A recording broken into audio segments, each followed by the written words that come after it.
नमस्कार किसान भाइयों। आज हम आए हैं एक शेड नेट हाउस में, जिसके अंदर आपको बताएंगे हम एक महिला किसान है जो किस तरीके से एक छोटे से पॉली हाउस के अंदर नर्सरी तैयार करके, सब्जियों की नर्सरी तैयार करके और एक वर्ष में बहुत बड़ी इनकम जनरेट करती है। पूरा लाइव आपको हम इस वीडियो के अंदर दिखा रहे हैं। आप नए हैं तो चैनल को सब्सक्राइब करेंगे, लाइक करेंगे, शेयर करेंगे और एक प्यारा सा कमेंट भी करेंगे। आओ हम आपको दिखाते हैं यहाँ की नर्सरी। ये देखो, यहाँ पर बैंगन, टमाटर और मिर्ची की पौध तैयार।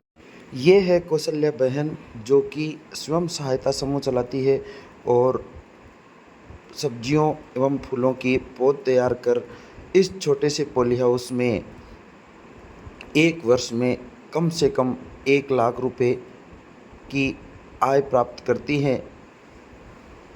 आप देख रहे हैं ये अकेली साहसी महिला किस तरीके से कार्य कर रही है।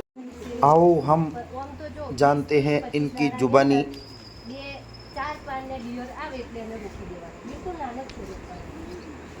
એ તમે રોકો અને એને પાછું પદ્ધતિથી રોકો તો એનું માવજત સારી થાય। એ રીતના અમે 1 મહિનાની અંદર અહીંયાથી વેચાણ કરી દઈએ છીએ અને આપણા જે સદગુરુની જોડે સાથે જોડાયેલા છે એ જ ખેડૂતો અમારી જોડેથી ખરીદી કરે છે અને ફાલતુ બી ખરીદી કરે છે, કારણ કે જે આપણા છોડ અમે એવી ક્વોલિટીવાળા ઉછેરીએ છીએ એટલે ખેડૂતને એક વિશ્વાસ આવી જાય છે।